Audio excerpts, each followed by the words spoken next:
Let's get reaction to this crazy story from the highly entertaining broadcaster, writer and comedian Michael Loftus. Michael, great to have you on the show. You spent more than 2 decades in the creative arts. What do you make of this story?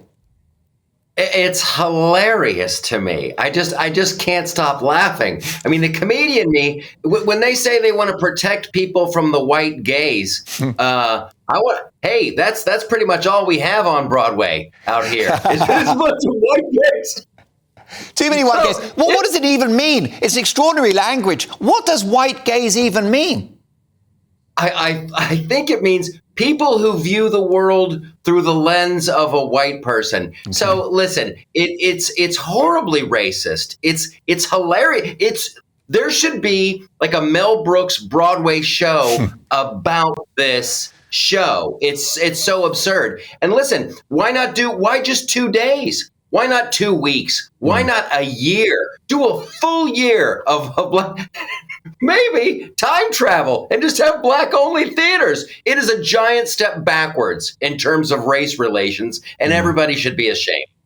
Well, indeed. I mean, how did this policy of black-only shows go down when it was piloted in New York? Was there a similar backlash there? Well, I think what it is like we don't have a marketing budget because we're not selling enough tickets. So what you do is you do something so ridiculous and absurd. People go on TV and they make fun of you and they talk about it, and you hope to move some tickets that way. I liked your idea. Lower the prices. Make it more acceptable. Look, entertain me. How about you do that? Well, indeed. Now, Michael, we can all agree that racism is the greatest stain on humanity. It continues as a big problem.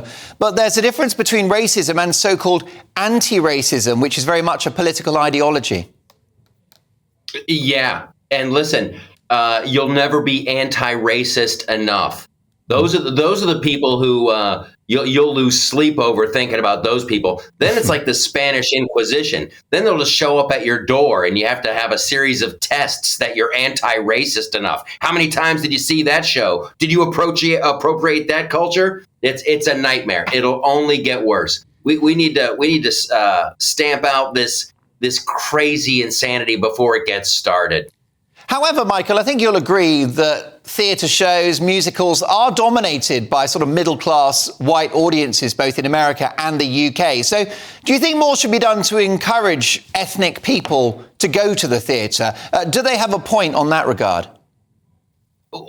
Write more shows. Like, listen, when you write a great show that entertains people, that people want, you cannot keep that a secret. There's a ton of like really awesome multicultural shows, and what happens is sometimes you get a true visionary like Tyler Perry, who can't get his show onto Broadway. He can't get it to off-Broadway. So he just traveled America with it. And now look at him. He's like one of the captains of the Hollywood industry. He's got studios. So listen, write better shows. Write more entertaining shows.